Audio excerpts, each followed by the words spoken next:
Merci, chers amis, d'être si nombreux pour venir écouter, voir les étudiants de la 4e promotion du programme Baudelaire. Avant toute chose, je souhaite remercier, comme chaque année depuis 4 ans, la Maison de la Poésie, Olivier Chaudenson, son directeur, et toute son équipe technique, qui nous font l'amitié de nous recevoir, de nous accueillir sur une scène de la vie littéraire parisienne qui est extrêmement prisée par les écrivains, par les artistes. Et j'ai fait comprendre aux étudiants il y a un instant à quel point ils avaient la chance d'être là. C'est un moment qui rend véritablement hommage à leur travail. Alors le programme Baudelaire, pour ceux qui n'en ont jamais entendu parler, je le présente en quelques mots. C'est un programme universitaire destiné à des étudiants inscrits en licence qui cette année bénéficie de cette chance extraordinaire aussi, c'est d'être accueillis, j'espère que l'aventure va durer très longtemps, par la faculté de pharmacie, Université Paris-Cité. Jean-Louis Baudeux, le doyen de cette université, est là ce soir avec la professeure Salima Hassenbey, qui, grâce à eux, on peut dire que ce programme bénéficie désormais d'une reconnaissance, d'une assise académique, universitaire et d'une visibilité qu'on n'avait pas jusqu'à présent. Et c'est très important, toujours pour rendre hommage au travail des étudiants et des artistes qui les accompagnent. Les artistes qui les accompagnent, ce sont leurs professeurs, et ce qui fait l'ADN du programme Baudelaire, c'est peut-être cette nature-là de maîtres qui dialoguent avec les étudiants. Leurs maîtres sont également des artistes qui pratiquent l'art qu'ils enseignent, et on est ainsi, on essaye en tout cas, capable d'articuler la théorie et la pratique. On les conduit à écrire des textes, lesquels sont publiés, on les conduit à peindre, à s'exprimer plastiquement, et ensuite les œuvres sont exposées dans des lieux dédiés. On est en lien avec des scènes de théâtre, et les étudiants font l'expérience comme aujourd'hui de la scène. Donc c'est très riche pour eux, ce passage à la pratique, le fait d'avoir les mains dans le cambouis, parce que il y a quelque chose de terriblement impressionnant et d'intimidant avec la culture, la beauté et l'excellence. Et très souvent, les étudiants se disent c'est pas pour nous, on va pas y arriver, on n'a pas la carte. Et le programme Baudelaire a été inventé pour justement leur prouver exactement le contraire. Et cette séance, ce soir, ce spectacle, il est peut-être là pour vous montrer justement qu'ils sont capables de se retrouver sous la lumière, sur une scène, en présence d'artistes merveilleux, dont Florian Azoulay va vous parler dans un instant. Donc le programme Baudelaire, c'est une drôle de chose. C'est Baudelaire qui disait « le beau est toujours bizarre ». Et le bizarre, ils s'y sont collés cette année, puisque le thème que nous avons choisi est le thème de l'androgyne. La créature double, non genrée, problématique qui traverse et travaille beaucoup la jeunesse aujourd'hui. Ils ont donc travaillé sur ce thème déjà au théâtre, puisque en mars dernier, ils étaient sur la scène de la MC 93 de Bobigny, où ils ont dit le texte de Virginia Woolf, Orlando, qui est un grand texte sur la figure de l'androgyne. Et cette année, en présence d'écrivains comme Véronique Ovaldé, Thomas Béréverdi et moi-même, ils ont écrit des textes sur la figure de l'androgyne. Et c'est ces textes-là que vous allez entendre dans un instant. Ils sont sur scène accompagnés déjà par la vidéo qui va passer, c'est-à-dire les œuvres qu'ils ont en atelier d'art plastique créées autour de cette thématique de l'androgyne. Il n'y a pas que des images un peu étranges sur l'androgyne, il y a aussi, vous allez voir, des très belles photos de plantes, de fleurs, prises de nuit dans la faculté de pharmacie, dans les jardins botaniques historiques de cette merveilleuse faculté qui est jouxtée au jardin du Luxembourg. Ça, c'était un cadeau pour notre cher Pierre Doyen, Jean-Louis Baudeux. Et il y a aussi des images d'après le triptyque de Jérôme Bosch, l'enfer, l'humanité avant le déluge et le paradis, parce que les étudiants, depuis le début du programme Baudelaire, depuis 4 ans, participent au Quartier du Livre. C'est un festival littéraire qui se déroule dans le 5e arrondissement au printemps, et ils font l'affiche du festival, ils illustrent le catalogue, et voilà, et vous verrez aussi ces images passer derrière eux. Et à leur côté, sous la direction de Florian Azoulay, dramaturge, et qui les a dirigés cette année, et surtout dans cette aventure d'aujourd'hui. Florian va parler dans un instant. À côté d'eux, il y aura un merveilleux comédien, Xavier Gallet, nominé aux Molières. Là, on attend le résultat. Et puis Christian-Pierre Lamarca, un violoncelliste fabuleux aussi, qui va les accompagner en musique. Avant de te passer la parole, Florian, je dois le faire. Il faut que je remercie tous les partenaires sans lesquels le programme Baudelaire ne pourrait pas exister, parce que c'est un programme qui est gratuit. Voilà, mais les aides viennent de l'extérieur. Donc il y a l'université Paris-Cité avec la faculté de pharmacie. Il y a aussi Alain Laquiès, qui est doyen de la faculté de droit Paris-Cité et qui nous a envoyé 25 étudiants cette année, et qui est très actif, et merci Alain. Il y a la fondation d'entreprise La Poste qui nous aide depuis le début, la fondation Robert de Sorbon également, la mairie du 5e arrondissement. Voilà, je crois que j'ai dit, je suis sûre que j'ai oublié quelqu'un. Il y a mes merveilleux professeurs de lycée aussi qui sont là et qui tous les ans m'envoient de futurs étudiants, et sans Isabelle, Natacha, Julie, Delphine, je ne pourrais pas faire grand-chose. Pierre aussi, merci, tu les as beaucoup aidés. Pierre Delcambre qui est là, qui est un grand comédien et qui les a aidés dans l'atelier théâtre avec Florian cette année. Voilà, on est une belle équipe d'amis, et je crois que le programme Baudelaire fonctionne à la faveur de cette amitié. Et s'ils écoutent un peu, je crois que le trac monte en coulisses. Je voudrais que les étudiants, s'ils m'écoutent, parce que c'est pas sûr, sachent que je crois que cette année, j'ai eu la chance de rencontrer à travers chacun d'entre eux des personnalités assez exceptionnelles et très talentueuses du côté des textes produits et des images inventées, peintes et dessinées. Donc c'est une sacrée promotion. Florian, c'est à toi. Dis-nous un mot et parle-nous de nos amis aussi.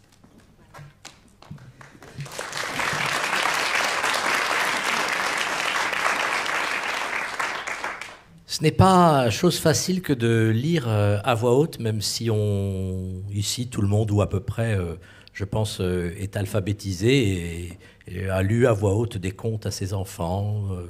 Bon. Lire à voix haute en public, c'est un exercice qui est un exercice qui requiert beaucoup de sérieux, beaucoup de concentration.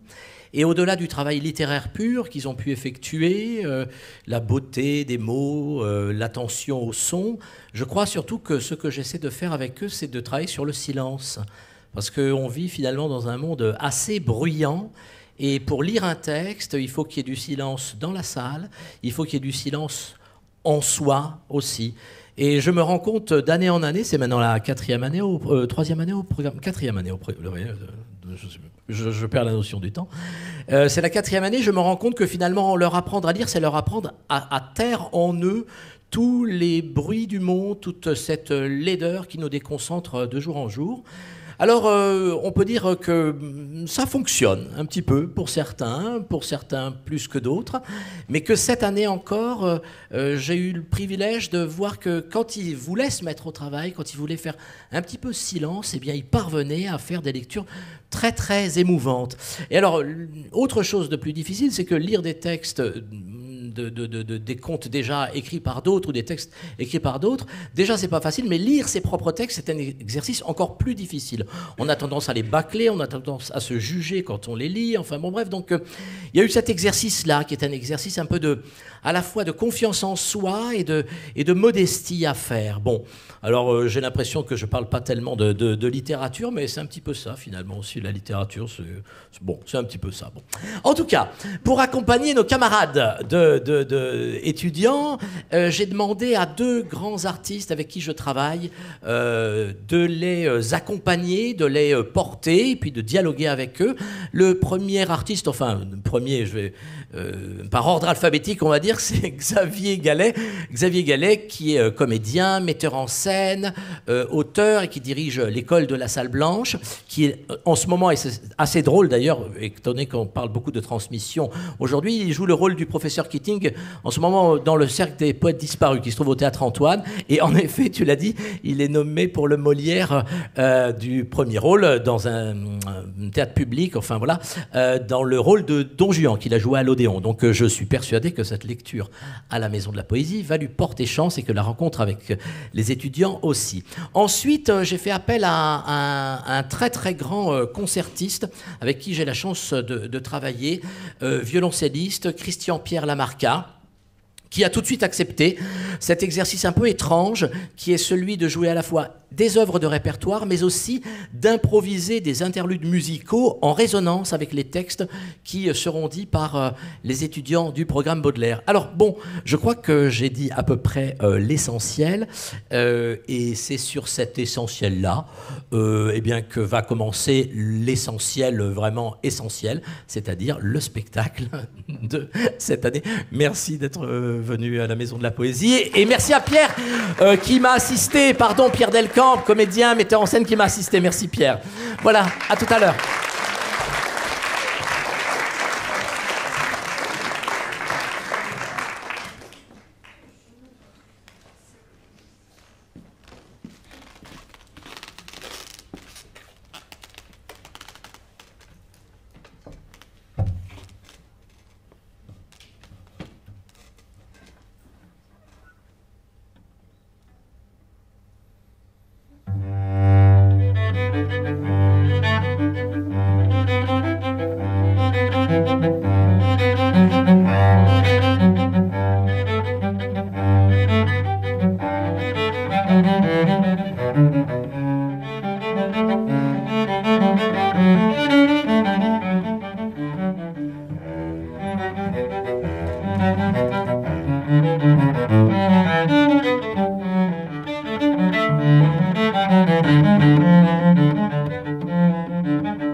costaud que beaucoup, née chaude, née proche des fantômes, née tempête, née vieille, devenue jeune.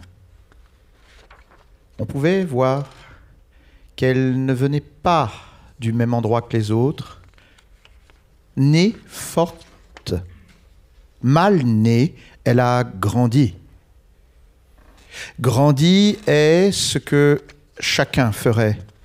Étant donné les circonstances, elle savait ce qu'elle savait. Elle était ridicule, née trop intelligente et trop bête, née pour tenir le monde sous sa langue, n'avale pas encore. Elle ressentait toutes les choses que les autres ne ressentaient pas, ou s'ils les sentaient, ils s'efforçaient de les dissimuler. Elle ressentait les cieux et les briques et la pluie. Elle ressentait tout. Ça la faisait tomber et pleurer sous une aube rampante lorsque tout était en ruine. Déchirée.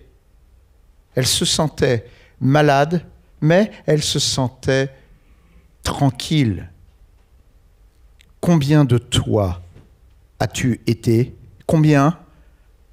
Bien en rang à l'intérieur, chacune tuant celle d'avant. Combien de toi? Combien de fois t'es-tu vu changer? T'es-tu senti te fendre en deux? Quand est-ce que ça arrive? Là, maintenant, ou plutôt quand tu regardes en arrière et dis « c'est à ce moment-là qu'a commencé mon changement ». Né héros, né bizarre, né chelou, né aveugle, né voyant, né homme. Elle est debout.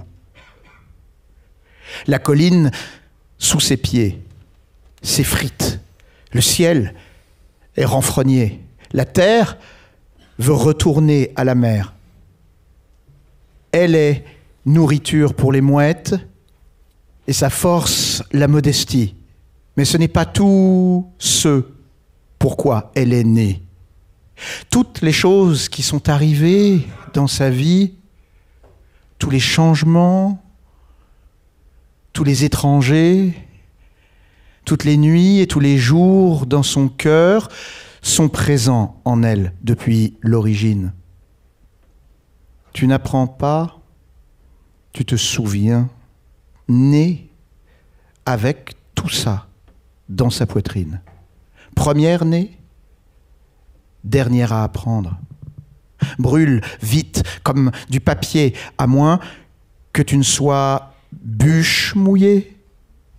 Des chiens mouillés s'abritent dans ces grottes lorsqu'ils se perdent, hurlent avec elle. Elle a été touchée, sans le demander, frappée par un fou.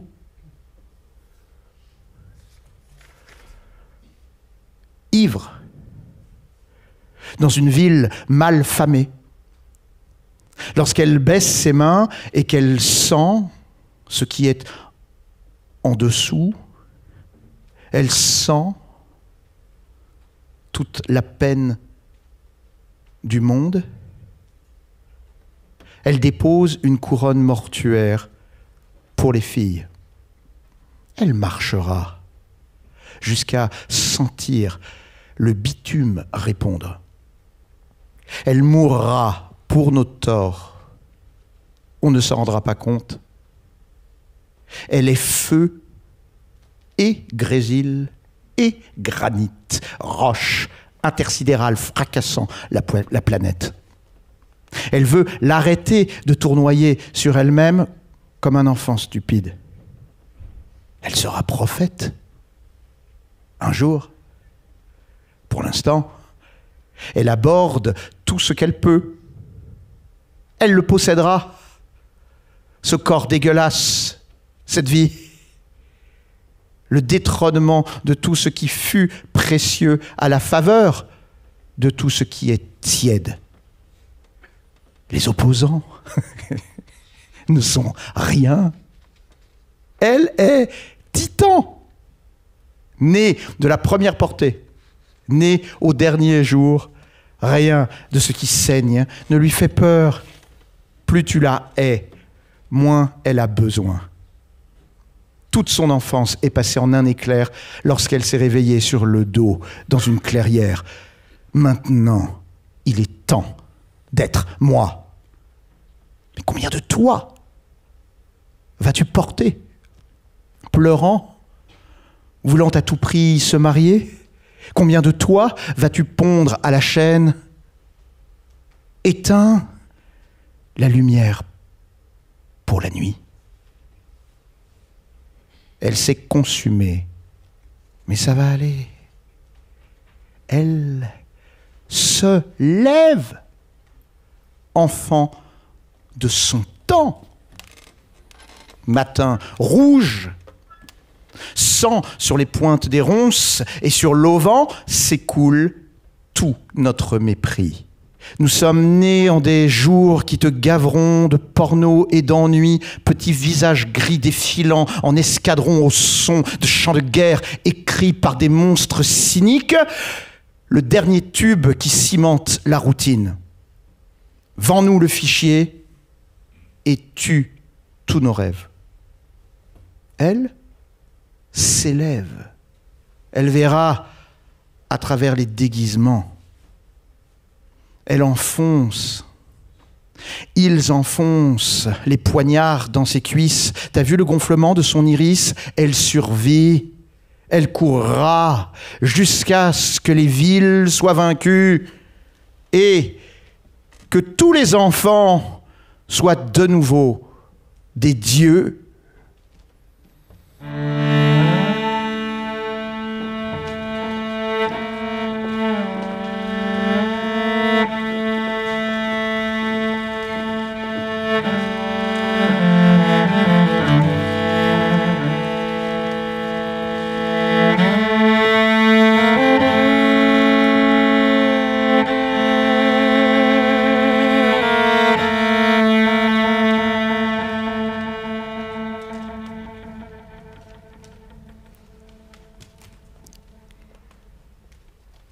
Je suis née d'une séparation, pas celle d'un couple qui s'aime encore un peu, mais d'une fracture nette, comme une branche brisée. Mes parents se sont quittés quand j'avais 3 ans, et tout ce que je garde de leur histoire, ce sont des photos jaunies dans un vieil album. Une époque où ils souriaient ensemble, avant que le temps et les désaccords ne les éloignent. Moi, je n'ai jamais connu leur unité. J'ai grandi entre 2 univers opposés, ma mère, flamboyante et entière, et mon père, silencieux et solide. Est-ce que cette division a créé un vide que je tente de combler ? Pourquoi ai-je l'impression que je dois être l'élément qui doit réparer ce qui a été séparé? Qui suis-je quand je suis avec l'un? Qui suis-je quand je suis avec l'autre? Mes parents, chacun à leur manière, avaient toujours quelque chose à dire sur ce que je leur rappelais. Ma mère, dans ses moments tendres, murmurait: tu as son regard. Puis, dans ses éclats, elle me reprochait: tu es têtu comme ton père. Mon père, lui, me regardait parfois et lâchait avec un sourire discret: tu tiens ça de ta mère. Mais où commençais moi dans tout ça? Je ne rentre pas dans ces cases. J'ai toujours oscillé entre ces 2 mondes, refusant de m'y limiter. Les gens veulent qu'on choisisse, fille ou garçon, douceur ou force, raison ou émotion. Mais je ne veux pas choisir. Ma mère est tout feu, tout flamme, mon père est tout en silence, solide comme un roc. Je suis née de ce contraste. Cette fusion, inscrite dans mes traits, dessine un visage androgyne. On me demande de choisir, d'être l'un ou l'autre, mais pourquoi faudrait-il choisir ? Moi, je suis l'enfant de deux mondes. Je ne suis pas divisée, mais complète. Ni l'un, ni l'autre, mais les deux. Et c'est cela qui me rend forte, parce que l'androgyne, c'est beau, c'est nous.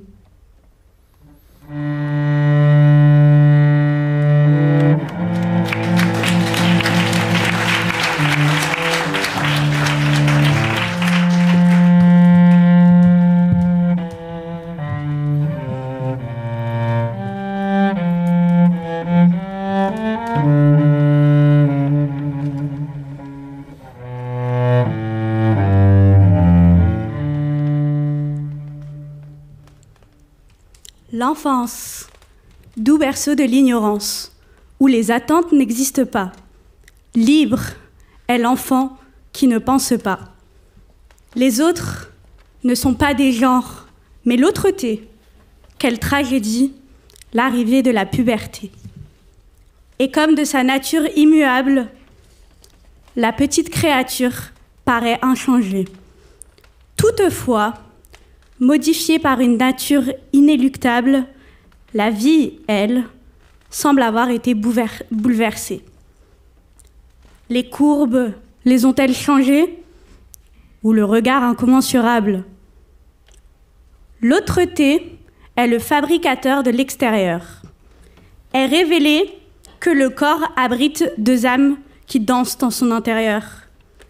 La masculine, la féminine, enlacés dans une harmonie profonde. Il faut être l'un, l'autre, puis les deux pour comprendre. Faire deuil de la première et embrasser la seconde.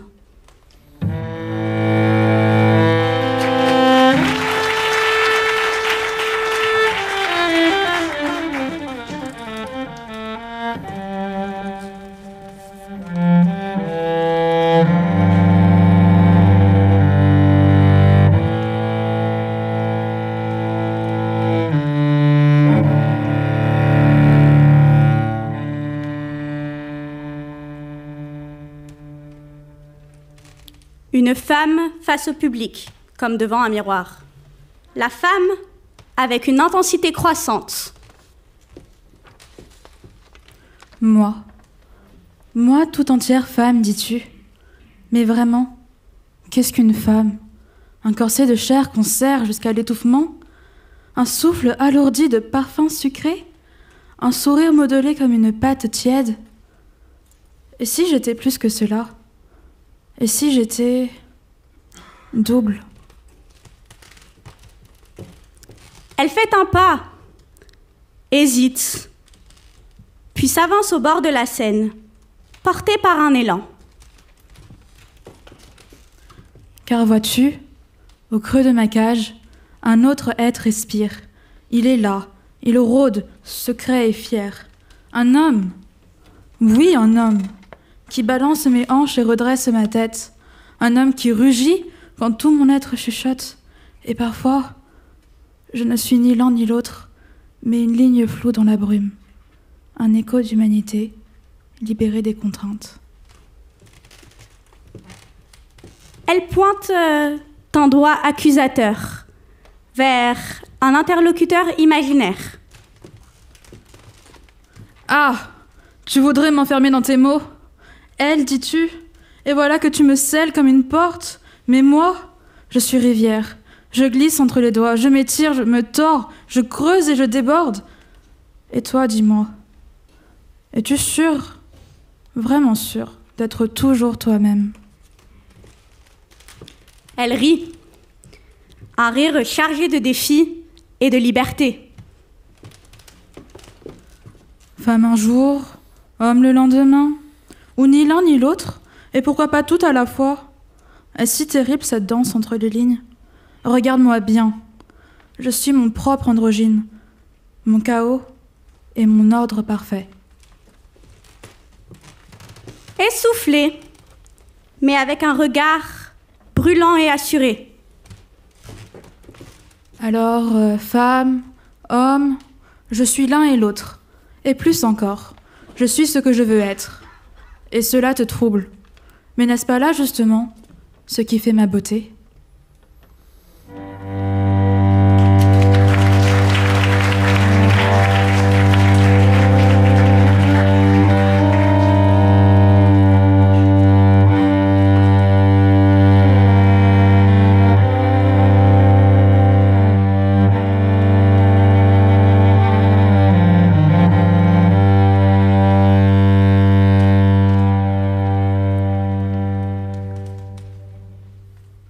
Trop bruyante pour être une femme, trop pleurnicheuse pour être un homme, portant sans arrêt ce poids infâme de n'être qu'une couleur monochrome.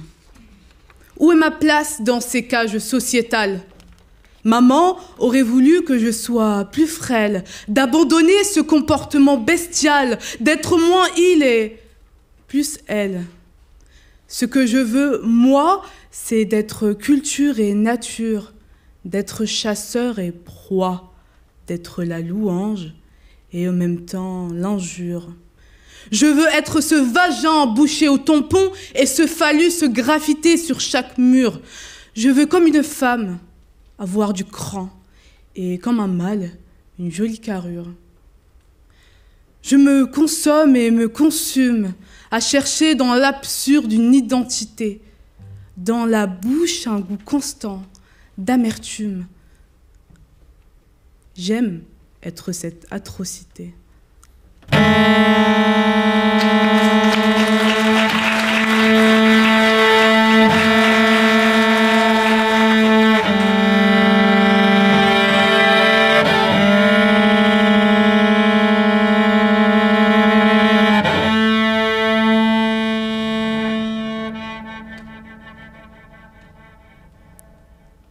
Musique, encens, parfum, poison, littérature. Les fleurs vibrent dans les jardins effervescents et l'androgyne, aux grands yeux verts phosphorescents, fleurit au charnier d'or d'un monde en pourriture. Aux apostats du sexe, elle apporte en pâture, sous sa robe d'or vert aux joyaux bruissants, sa chair de vierge acide et ses spasmes grinçants et sa volupté maigre aiguisée en torture. L'archer mord jusqu'au sang l'âme des violons, l'art qui râle agité d'hystériques frissons, en la sentant venir, a redressé l'échine. Le stigmate ardent brûle au front halluciné. Gloire aux sens. Hosanna sur les nerfs forcenés. L'antéchrist de la chair visite les damnés.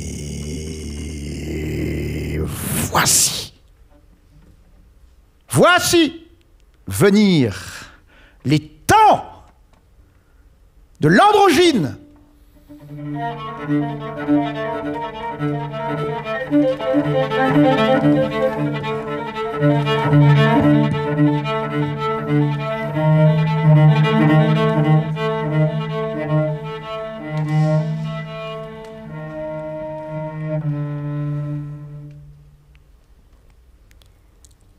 Platon disait que les êtres humains étaient à l'origine des créatures sphériques, dotées de 4 bras, 4 jambes, 2 visages opposés sur une seule tête et de 2 organes génitaux.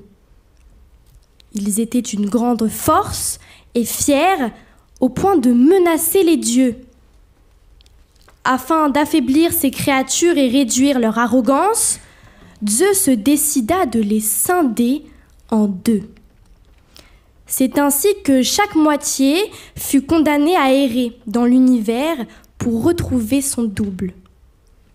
Ce mythe de l'androgyne donna naissance à des sentiments puissants, indescriptibles et destructeurs. L'amour et la passion. Je m'appelle Esmée et j'ai à peine 16 ans et je n'aurais jamais imaginé qu'un tel mythe ordonnerait l'entièreté de mon existence. Il n'y avait plus de mots, plus de pensées rationnelles, juste cette évidence écrasante. J'étais faite pour lui et lui pour moi. Ce n'était pas qu'une attirance physique ou une simple fascination, c'était bien plus.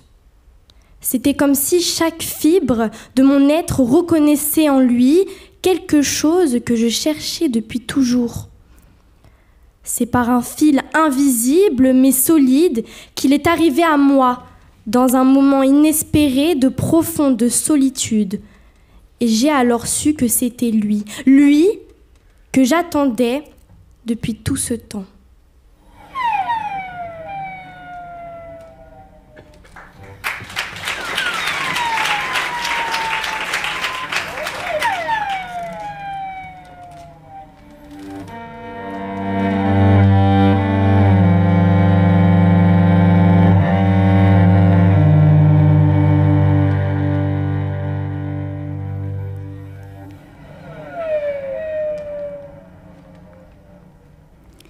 Je suis l'arbre au feuillage incertain, ni tout à fait nuit, ni tout à fait matin. Quand le vent me dénude, il hésite, il s'égare. Suis-je l'été mourant ou l'hiver qui prépare ? Les regards m'effleurent, cherchant mon mystère. Je ne suis qu'écho de ce que l'on croit. Deux rivières contraires en une même voie. On me cherche un nom, un contour, un rivage. Mais je suis le ruisseau qu'on suit sans mirage. Libre et multiple, je me fonds dans l'air, comme un souffle d'automne effleurant la mer. Un champ sans bordure, un feu sans frontières, je danse entre l'ombre et le soleil. Mon âme se perd dans les mystères de l'air, où l'aube et le crépuscule s'éveillent sans pareil. On cherche en moi des bords, des lignes, un contour net, un nom qui s'aligne. Mais je suis le miroitement d'un cygne, un feu qui danse sans se plier, sans ligne. Mon corps est un sentier que nul ne croit, ni frêle, ni fort, ni haut, ni bas. Je suis l'éclat d'un entre-deux-pas, un automne sans fin, une étoile sans loi. Et quand viendra la neige pâle, couvrant la terre d'un manteau gris, je serai braise sous l'opale, l'équinoxe qui jamais ne fléchit.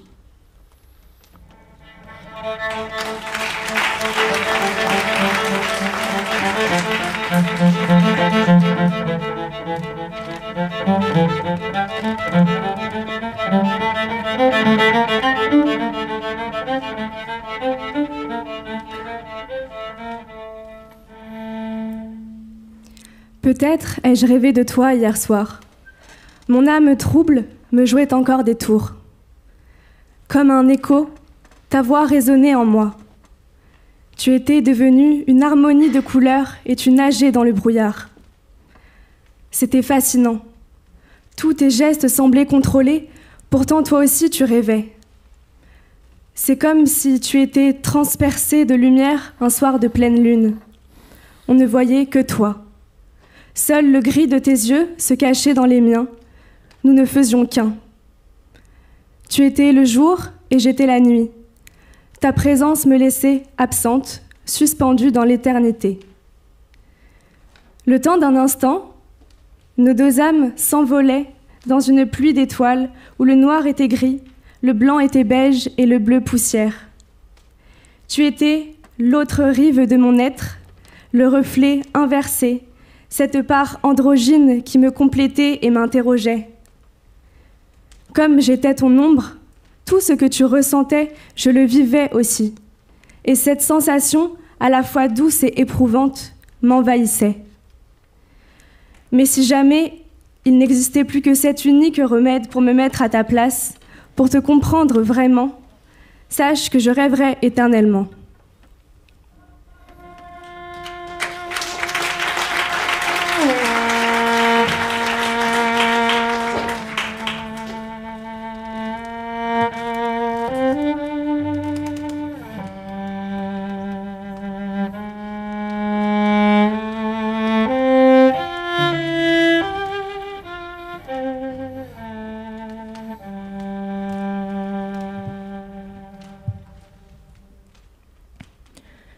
Alors, j'ai recommencé ce texte plusieurs fois, car pour moi, il est assez compliqué de parler de moi.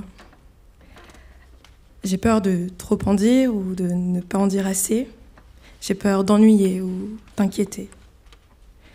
Alors, généralement, je ne parle pas de moi. J'ai surmonté les épreuves de ma vie comme si elles n'en étaient pas, jusqu'à ce qu'elles me deviennent étrangères. C'est lorsque les choses nous semblent étrangères qu'on a le plus tendance à réaliser leur importance, leur impact. Et là encore, j'ai peur de trop en dire. La première chose qui me vient à l'esprit pour me décrire, c'est de parler de mes expériences, sans vraiment en parler. Ce n'est pas vraiment bête, car sans elles, je ne serais certainement pas la personne que je suis aujourd'hui. Cela reflète bien mon interaction avec les gens. Je préfère rester étrangère à l'étranger. Je suis soit trop timide, soit trop extravertie, mais aux yeux des autres, je serais drôle, extravertie, bizarre, manquant parfois de tact, insouciante et peut-être un peu puérile. Un masque qui me colle à la peau dès que je franchis la porte de ma vie. Ce masque ne se brise pas malgré les coups, ne fond pas quand je bouillonne, n'explose pas quand j'implose. Même dans les situations les plus extrêmes, il reste inébranlable. Un masque résistant qui pourrait être étudié en cas d'attaque nucléaire. Aujourd'hui, je pourrais ne parler que de lui, ce masque qui s'est greffé dès mon enfance pour affronter les premiers coups, l'abandon et la désillusion. Cependant, ma plume reste encore aujourd'hui mon talon d'Achille. Elle sait se glisser à travers les cellules de cette petite peau et saisir l'insaisissable. À chaque relecture de mon journal intime, j'en apprends toujours plus sur moi, comme si c'était une thérapie, un psy imaginaire qui m'aide à trier le bon du mauvais, qui m'apaise et me relève. Alors la consigne était de faire un autoportrait, mais l'exercice me dépasse. Voilà donc ce que je peux vous proposer. Mon fonctionnement incontrôlé et incontrôlable, mon arme, mon bouclier et même ma clé.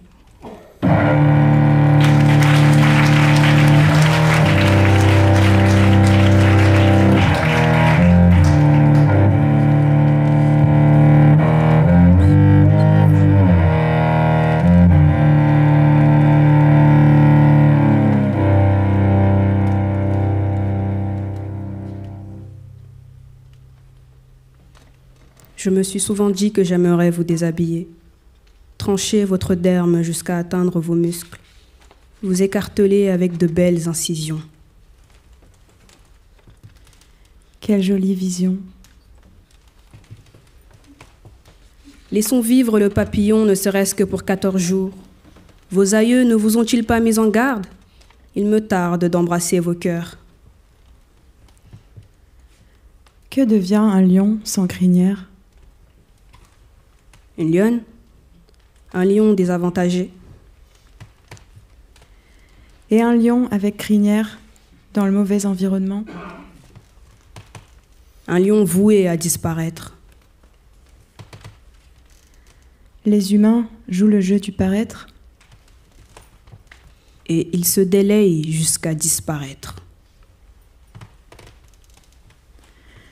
D'une extrémité à l'autre, effet miroir et pourtant, une oscillation entre deux airs du temps, tantôt désert, tantôt glaciation. Un être scindé en deux par le nerf des normes.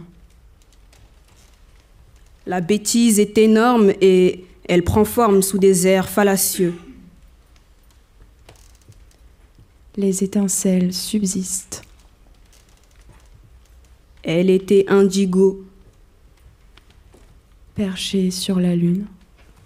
Cueillant les étoiles, elle prend ses aises, fleurit, sourit.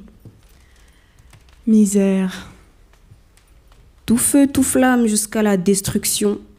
Les personnes se font dans tes contrats d'adhésion et ne demeure aucune spécificité et l'être se fond dans les marécages.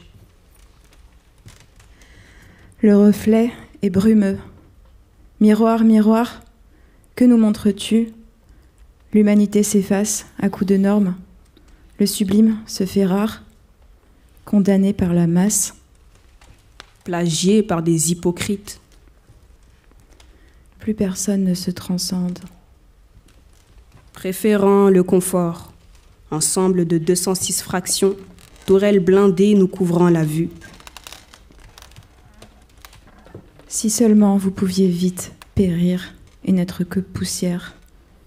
Si seulement vous pouviez renaître, indigo. Chair en décomposition ne laissant que les os, dépouilles macabres que nul ne peut encore accabler. Tic, tac. Observez vos montres, c'est l'heure de tuer vos mentales. Libérez l'être, libérez l'esprit. Au son des tam-tams attisant les flammes, l'âme virevolte et désarme. La glace ne ment pas. Miroir, miroir, qui reflètes-tu? Une beauté aiguë que nul ne peut diminuer. Par sa taille élancée, son apparence svelte et cette face creuse. Qui l'eût cru? Les esprits tombent, le cœur convulse, elle gît prompte, micro, poussière de fée, crapaud et incompatable. Habillée là? Et que dire si c'est elle ou si c'est il? Il ne reste que le trouble. Belle et faible aux courbes voluptueuses, teint ébène à la musculature fabuleuse. Belle et faible, enfermée dans sa tour. Au niveau astral, ni blâme, ni armature. Je préserverai cet état dans la glace, te déchirerai jusqu'à ce que tu l'acceptes, ni femme, ni homme. Tout homme, toute femme. Indigo dévoile, sur les gammes des fractales, tout s'enflamme, nécessaire et destructeur comme l'astre du jour. Nous sommes indigo, l'androgyne sous les masques. Sans enclave, sans limite, s'étendant dans l'univers. Libérez-vous de vos formes. Toute souffrance amène félicité.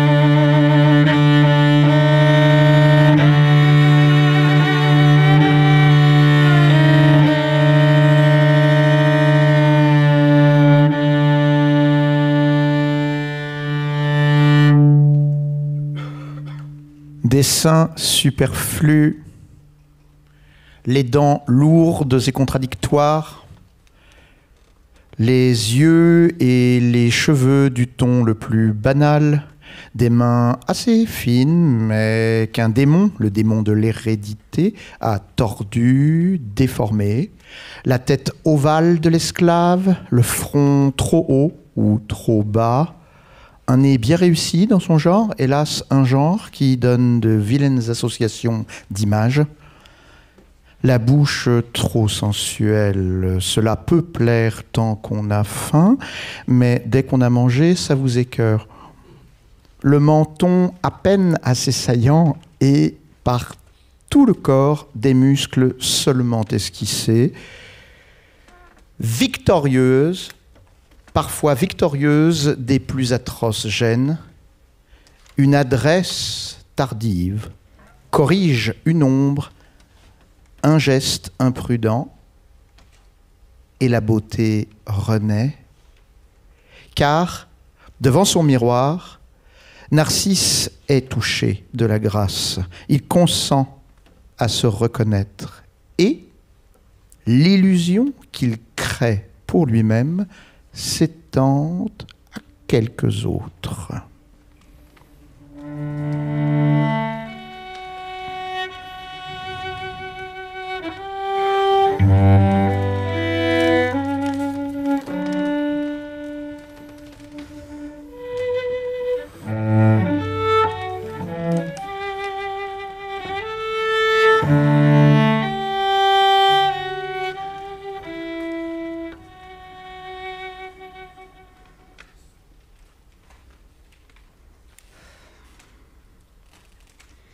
Sur la plage de Galets-Bruns, les androgynes à plumes se ruent.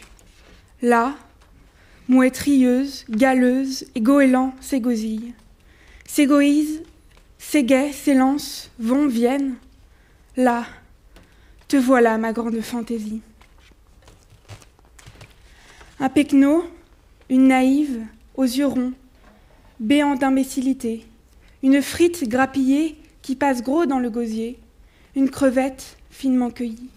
Que c'est tendre, c'est rose. Attendre, se garder, se lancer, chouraver, pour ne pas crever la gueule ouverte.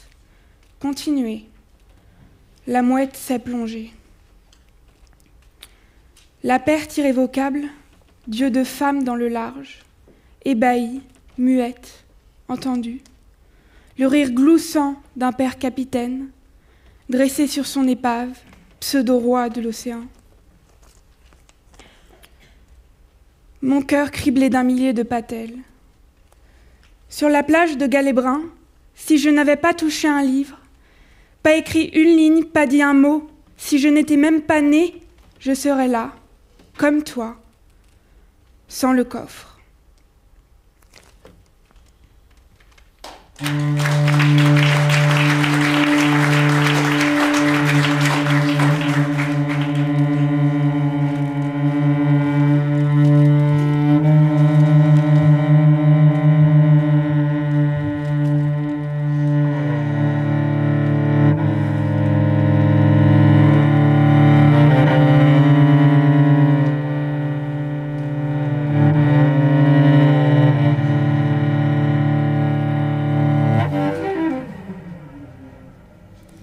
Un souffle doux et frais, comme celui d'une personne tendre qui se faufilait entre les voitures ce soir-là.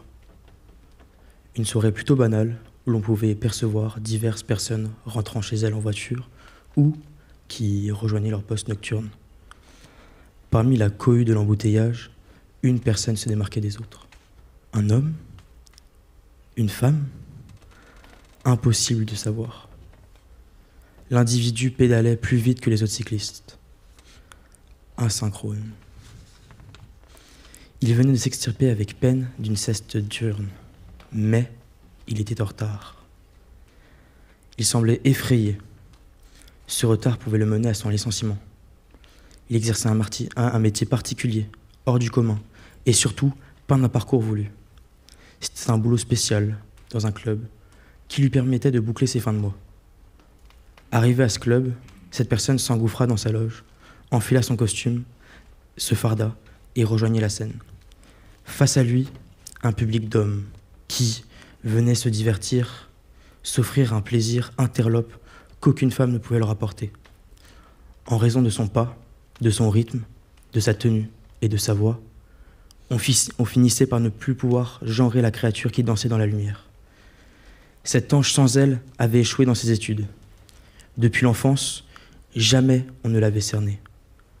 Parents et professeurs avaient tous abdiqué devant une telle énigme.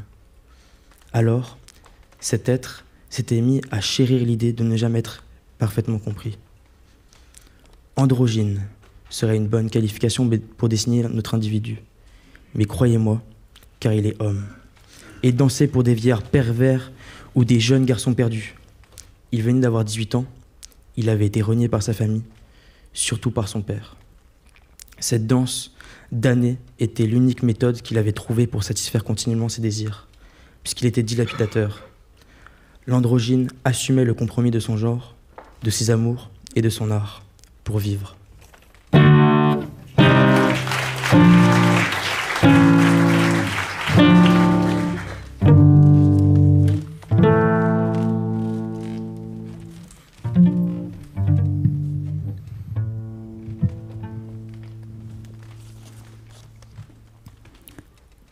Au commencement, une photographie.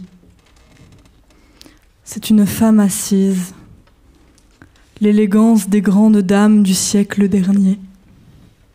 Le menton déposé sur sa main molle, elle boude. Je ne l'ai pas connue, mais c'est la mère de mon père. Du haut de son cadre, sur l'étagère, elle surveillait mes jeux d'enfant. Sur l'image, le regard, elle sait. Elle sent les picotements dans ses jambes comme la première fois. Et elle sait qu'elle va mourir. Ce regard qui me jaugeait d'en haut, je l'ai su plus tard, était résigné. C'est le début d'un mythe, des histoires fabriquées, des légendes immenses comme des tombeaux. Les lourdes ombres de ceux qui ont précédé, les vies des autres qui s'agglutinent dans notre mémoire et forment des caillots. Je t'imagine pincer les lèvres, je vois ton air morose. Toi aussi, tu es la fille de quelqu'un, comme je suis la tienne. Mais je digresse, et il faut se hâter puisque la mort approche. Je sens la vue se brouiller. Les souvenirs deviennent monochromes. J'ai 6 ans et je galope sur le parquet en bois qui assombrit la pièce et fait des échardes. Si l'on n'est pas chaussé, le cadre est toujours là. J'ai 6 ans et je ne sais pas lire. Et elle arrive, dans le contre-jour, ma mère, au milieu d'eux. Elle vient me chercher. Les longs cheveux qui se mélangeront devant mes yeux quand elle attrapera mon sac. Le sourire se fige sur cette dernière pensée. 10 ans passent, je suis sur le quai. Une brèche s'ouvre. Petite, elle voulait être colleuse d'affiches. Lorsqu'elle envoyait dans le métro, elle se trouvait immédiatement captivée par ce mouvement savamment exécuté. De l'autre côté, sur l'autre rive grise avec ses murs arc-boutés de carrelage blanc, un bonhomme fluorescent, avec un seau, un escabeau et de grandes toiles roulées sous le bras. Il s'affaire à badigeonner les affiches de colle gluante. Le métro passe, éclatant l'image. Ce souvenir n'est pas le mien. Les pensées se mélangent dans la panique et apparaît cet hommage automatique. Il amène les regrets en lambeaux qui fleurissent. Les images se brouillent, un sursaut puis le noir. Je la vois telle qu'elle n'est pas sans doute, faible et fragile. Les genoux amochés de petite fille et le visage maigre. De quand date ce souvenir ? Il ne me semble ne l'avoir connue qu'ainsi, avec cette boîte sous la peau et ses veines énormes qui pulsent du gris. Déjà, elle disparaît. Peu à peu, l'image se perd. Je l'avale pour la maintenir existante.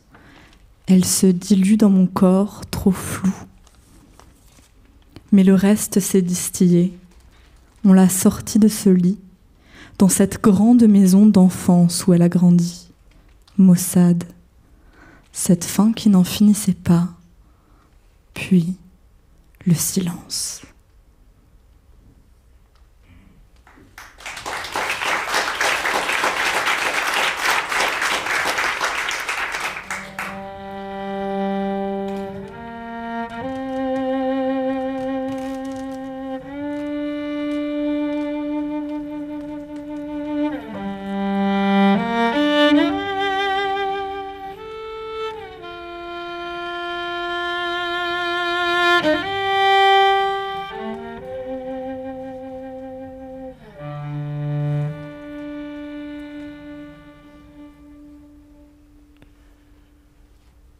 Ta royale jeunesse a la mélancolie du nord où le brouillard efface les couleurs. Tu mêles la discorde et le désir aux pleurs, grave comme Hamlet, pâle comme Ophélie.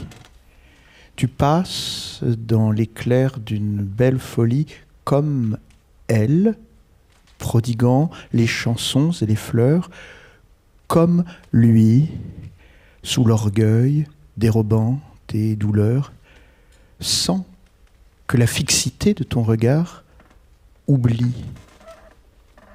Souris, amante blonde, ou rêve, sombre amant.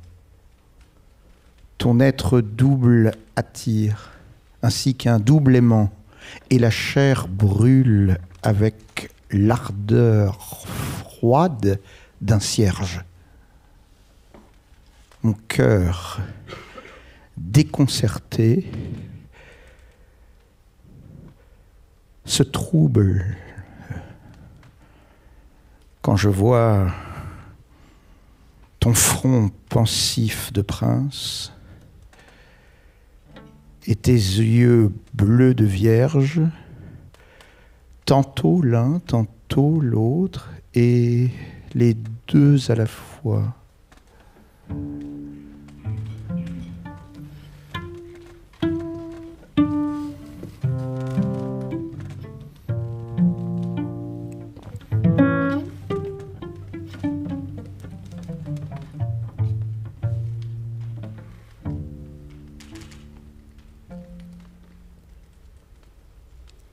Il a quitté l'enfer pour le paradis. Il a cherché longtemps, jusqu'à se sentir bizarre. Et il y a trouvé un ange. Il ne comprenait pas pourquoi les sentiments de l'ange n'étaient pas aussi intenses que les siens. Il ne voulait pas que l'ange soit vu. Il ne voulait pas que l'ange parte. Ce qu'il voulait, c'était que l'ange soit à lui. Il lui a offert une partie de lui pour lui montrer que si l'ange dit oui, il pourrait tout lui donner. Elle avait été propulsée directement dans la lumière depuis les ténèbres. Elle ne voyait plus, ne comprenait plus, ne croyait en rien. Elle avait été écrasée. Un seul regard, un sourire sincère et ardent qu'elle a accepté de prendre, mais surtout l'envie d'y croire, au moins un peu, même si c'est dur. Elle lui a donné sa confiance qu'il lui a rendue, en l'apprenant à s'aimer et à l'aimer lui. Elle n'aurait jamais pensé être pour lui un ange. Elle n'aurait jamais pensé fusionner avec lui. Elle ne donnera sa chance à personne d'autre, peu importe qui c'est, car ce n'est pas lui. Et elle n'aurait jamais pensé que ce soit si beau, au point qu'elle ne veuille plus partir.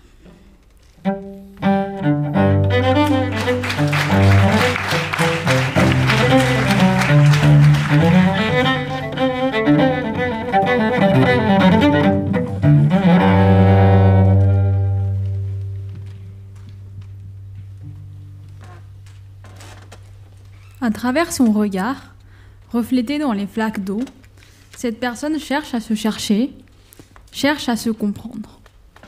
Sa recherche n'aboutit pas, elle ne sait pas par où aller, elle cherche l'unité, l'équilibre. Au fond de la scission de son âme, c'est encore flou au fond d'elle, brouillard intime sans issue, indéfinissable et fuyant, hommes et femmes complémentaires, s'unissent dans un tout, qui constitue son esprit unique. Ces deux parties se cherchent et se trouvent dans l'harmonie. Apparence et attitude troublent et attirent. 1000 regards le suivent dans sa voie. Intrigue, fascination et fantaisie se mêlent aux émotions ressenties, au regard de cette personne presque paradoxale. Flou semble être son esprit, difficile à saisir et à définir. étrange, singulier et saisissant. Cette personne n'est pas ce qu'on attend. Ses yeux reflétés sur les flaques ne sont pas ce qu'il cache. Insaisissables sont ses traits divergents, éphémères et changeants. Au fil des heures et des jours, jusqu'à que les flaques d'eau s'évaporent, que la pluie s'arrête de tomber, que la tempête intérieure prenne fin, que le conflit entre deux parties cesse, et que la dualité se rejoigne en entité. Deux parties qui désirent s'unir, comme l'aimant et le métal.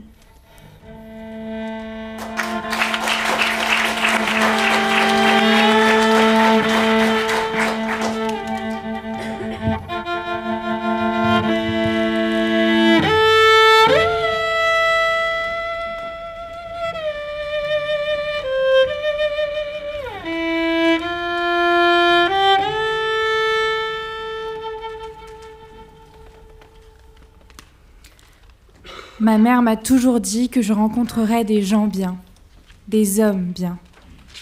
Sa positivité m'interpelle. Comment est-elle si sûre de cela alors qu'il a ruiné sa vie? Une vie entière, volée. Volée à une jeune fille perturbée mais joyeuse, à une jeune femme chaleureuse et aimante, à une femme détruite et destructrice, à une âme tragique. Parce que la tragédie est une fin en soi, un destin, tout comme la souffrance qui lui est infligée. En volant la vie de ma mère, il a presque volé la mienne. Vous voyez pourquoi je ne peux pas être comme eux, même pas un peu. Mon père a essayé de l'aider, ma mère, et il a presque réussi. La force d'un homme valeureux mélangée à la puissance d'une femme espérant, comme une union de la guérison. Mais rien n'y fait. Parce que le malheur causé par un homme s'incruste dans notre chair. Il nous ronge petit à petit. Et si nous n'arrêtons pas ce carnage, alors nous brûlons, alors nous mourrons. Toutes les femmes que je connaisse ont été détruites par un homme. Et tous les hommes dont je suis proche ont été détruits par un homme. Vous comprenez pourquoi je ne peux pas être semblable à eux, pourquoi je ne peux pas être comme eux, même pas un peu.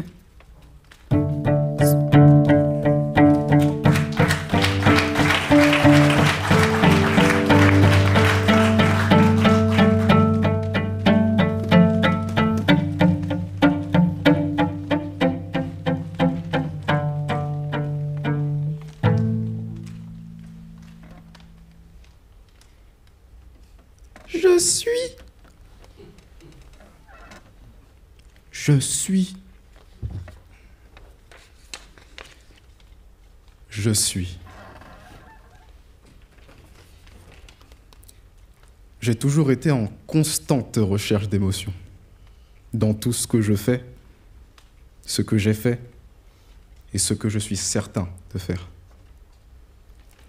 C'est un moyen fort utile de me remémorer mes actes et paroles passées que ma condition d'être humain m'a confié. Ne cessant de l'utiliser comme si on dépendait ma vie, je me retrouve amené à vous confier une partie de qui je suis. Par où commencer? Ah, ma manière de parler.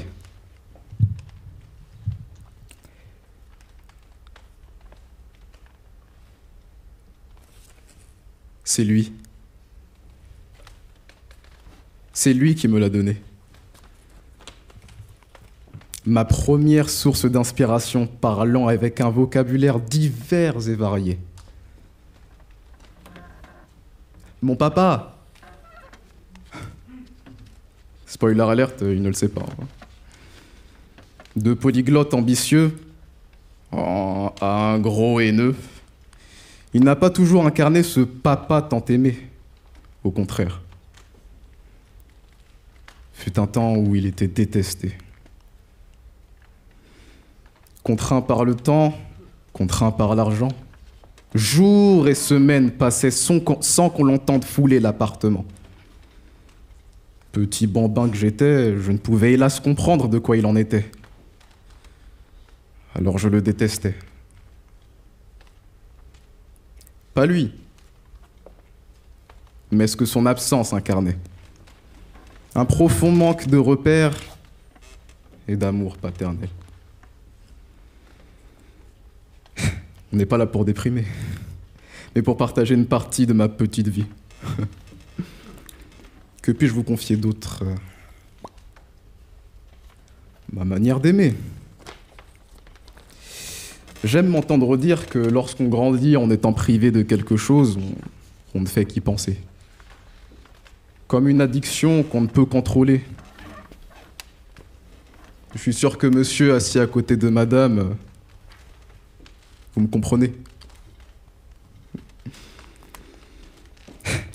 Ainsi donc, je veillerai à trouver ce qui vient à te manquer et t'en donnerai autant qu'il le faut, jusqu'à t'en imprégner. Exemple. Tu n'as pas beaucoup mangé? Voilà de quoi te rassasier. Tu as besoin de ma présence? Je ferai en sorte que tu ne remarques jamais mon absence. Je parle trop? Dans ce cas, je vais écourter mon petit numéro. Vous êtes un bon public. Je vous apprécie.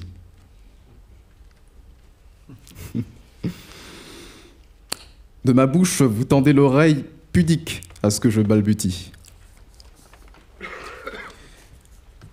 Mesdames, messieurs, toute chose a une fin. Merci à vous de m'avoir écouté avec tant d'aisance. C'était Benembéric Nil Léonce. Ravi d'avoir fait votre connaissance.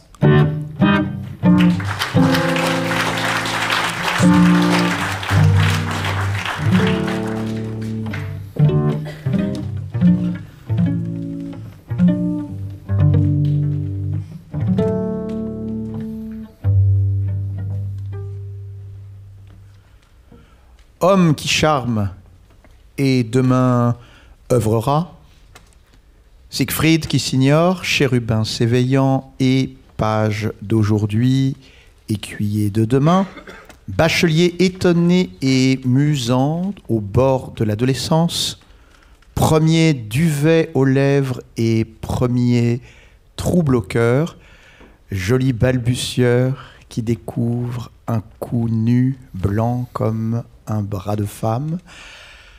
L'os à toi, femme qui pense, et demain aimera.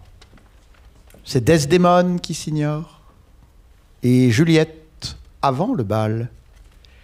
Effort de réflexion aboutissant au rêve, Pandore curieuse qui demande à la lune d'éclairer le désir tapi à l'ombre de son cœur.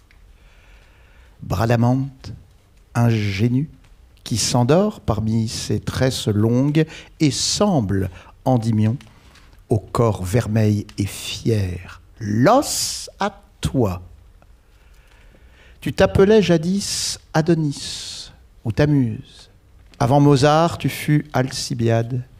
Chrysalide idéale, d'où jaillirent les anges et d'où les hommes tombent au viril inférieur, au mâleté des larves, aux formes si parfaites que Dieu l'a consacrée, comme le vêtement de l'éternelle fête, l'os à toi, Héros intangible, Héros uranien, pour les hommes grossiers des époques morales, tu n'es plus qu'un péché infâme, on t'appelle Sodome, céleste contempteur de toute volupté. C'est le besoin des siècles hypocrites d'accuser la beauté, cette lumière vive de la ténèbre au cœur vil contenu. Garde ton masque monstrueux qui te défend du profane. L'os à toi, sexe très pur et qui meurt aux caresses, sexe très saint et seul au ciel monté, ciel sexe très beau et qui nie la parèdre, sexe très noble et qui défie la chair, sexe irréel que quelques-uns traversent, comme autrefois Adama en Éden, sexe impossible à l'extase terrestre, l'os à toi qui n'existe pas, sexe très doux et dont la vue console les scellés, sexe très calme et qui endort les nerfs en quête, sexe très tendre et qui émane du plaisir pur, sexe très caressant qui nous baise à l'âme, sexe très enivrant qui nous mène en haut, sexe très charitable qui nous donne nos rêves, sexe de Jeanne d'Arc et sexe du miracle, l'os à toi, ô sexe initial, sexe définitif, absolu de l'amour, absolu de la forme, sexe qui nie le sexe, sexe d'éternité, l'os à toi, androgyne.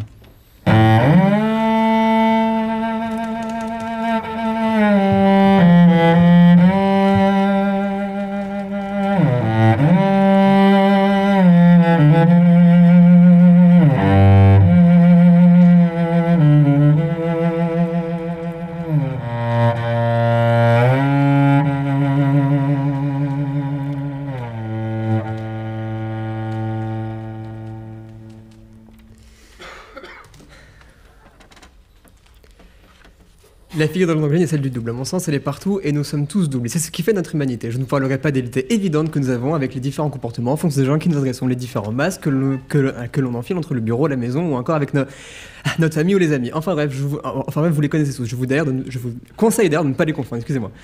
Enfin bref. Le double est encore plus présent que cela au sein d'une seule et même émotion. Nous sommes tous doubles. L'amour, par exemple. C'est beau d'être amoureux, c'est apaisant, mais c'est aussi stressant. La peur de décevoir, la peur de la perte. Est-ce que je suis assez bien? Est-ce que je fais les choses bien? Est-ce qu'elle va partir? Est-ce qu'elle aime encore? Est-ce qu'elle est toujours là? Blablabla. De l'autre côté, l'amour est doux, l'amour est beau, l'amour est calme, l'amour est réconfortant. C'est même cette même émotion qui nous fait pleurer et rire à la fois. Et c'est cette même émotion qui fait notre humanité. L'humanité est double.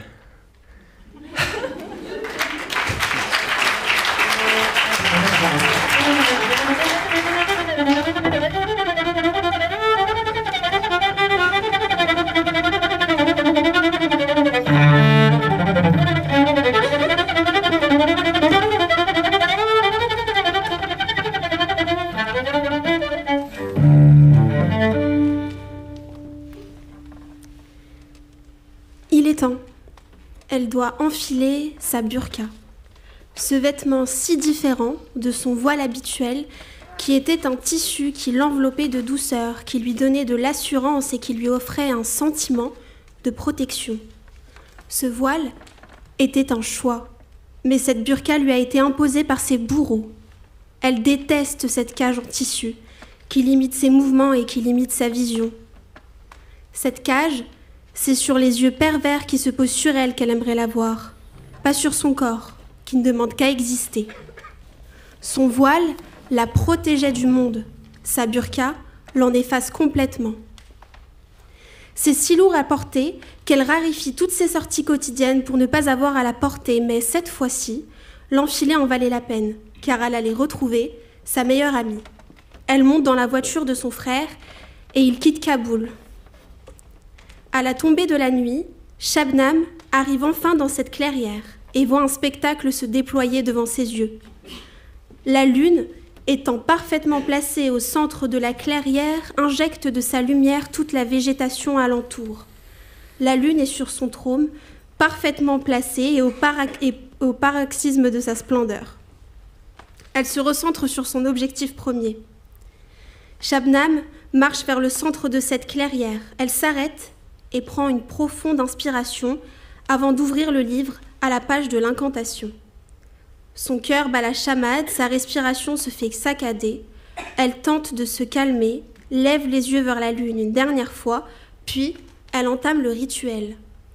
Sous la lueur de la lune, viens à moi, esprit du feu. Ô djinn, manifeste-toi, fais trembler le sol de tes pas de velours.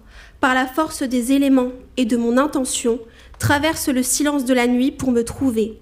Ô djinn, réponds à mon appel, que ta force se dévoile et que ton esprit se révèle.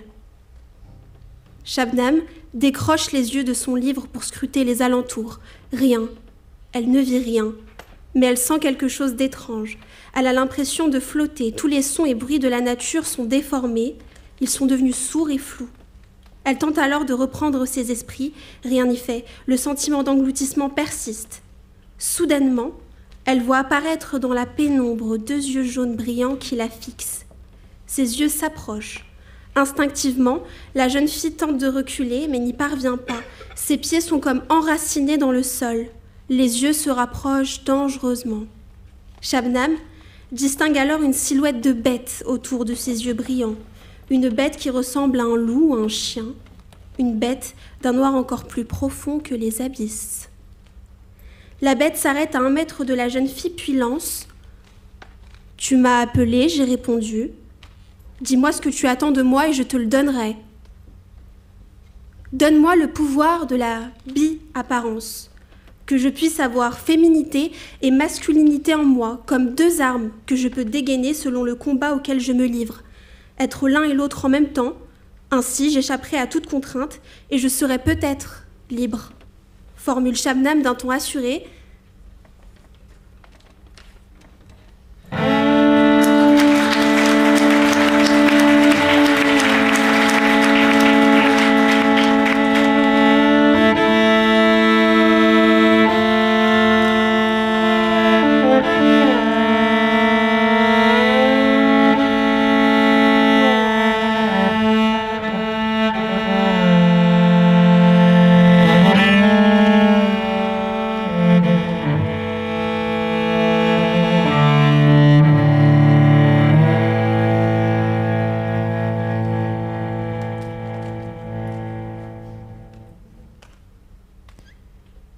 Je suis femme.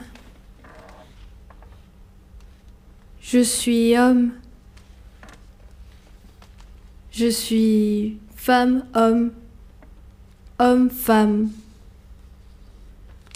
J'ai tout de leur sexe. Pourtant, je suis loin d'être eux. J'ai la force physique d'un homme, la force morale d'une femme. Le corps d'une femme, les traits d'un homme, les yeux de biche, la pomme d'Adam prononcée, les doigts fins mais une poigne ferme, le buste d'un homme, les hanches d'une femme. Avec ma voix grave qui porte, je me présente avec douceur.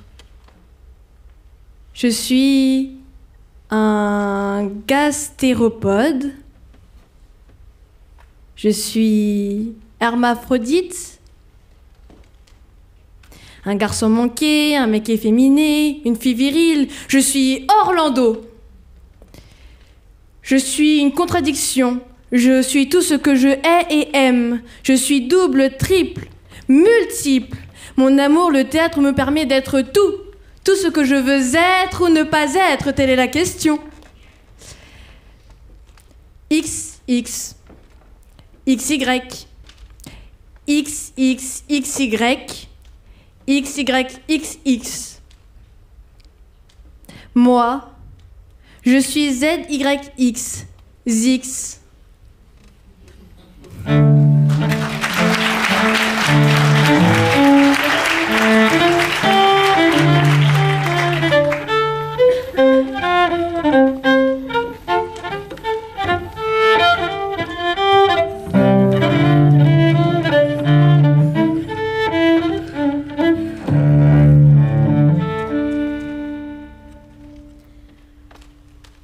Allongé sur le lit, jetant le plafond lorsque ses yeux s'ouvrent quelquefois, un corps inerte, incapable de lever un doigt.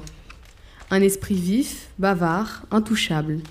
Il hurle si fort qu'on l'entendrait au travers de son crâne. Le corps est presque méconnaissable. Des cheveux courts, un regard glaçant, l'apparence d'une jeune fille, mais les travers d'un homme. Le soleil se lève sur ce corps inerte. Les yeux s'ouvrent mécaniquement, comme pour simplement ne pas mourir complètement. Aucun bruit, et pourtant l'air pèse comme le son d'un reproche, comme si l'esprit était assis, sorti de ce corps mort. Il était assis, observant l'art de Dieu, un corps féminin, de jolies courbes, de jolies lèvres. Qu'aurait-elle à envier aux autres femmes? Dieu a fait d'elle une femme séduisante que tout homme s'arracherait. Que pourrait-elle envier? Qu'est-ce qu'un corps aurait-il à envier? Les draps blancs se gorgent d'une peinture rouge. Peu à peu, elle recouvre presque l'entièreté du lit. Les yeux de la jeune fille se referment à nouveau et le soleil se couche à nouveau.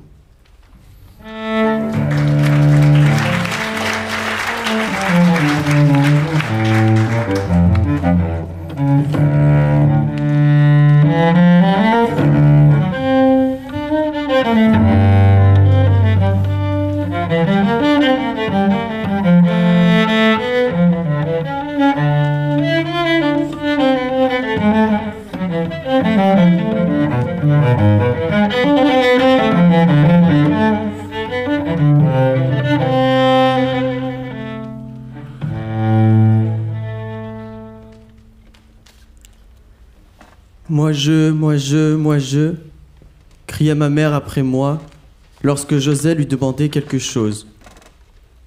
Moi je me déteste. Je ne demande qu'à mourir. Et même cela me paraît n'être qu'un souvenir. Une addiction dispensée par des traumatismes mortifères. D'ombre elle me berçait. La cigogne noire n'était jamais en reste. De coups dans les amygdales, je passe mon temps, me vider dans des gorges est mon passe-temps. Moi, je ne connais pas l'amour saint. Pourquoi? Pourquoi sa sainteté a créé la mer? Par centaines et par milliers, j'enchaîne des corps. Et de ces maladies, je ne ferai plus que corps. Une mère, on n'en a qu'une. Mais moi, tout ce que je veux, c'est qu'elle cesse de hanter mes rêves. Rêve chimique de somnifères. Moi je pense tous les jours au repos éternel qui me délivrerait, je l'espère, de ce vagin qui m'a mis sur terre. Moi je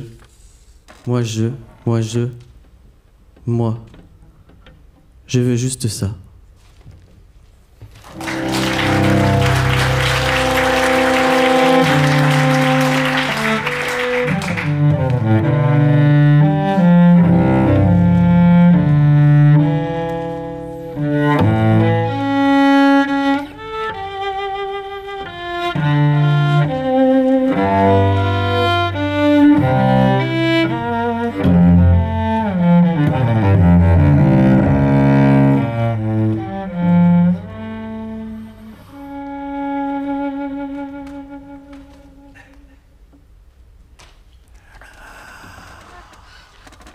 Heureuse a été ma maison aujourd'hui.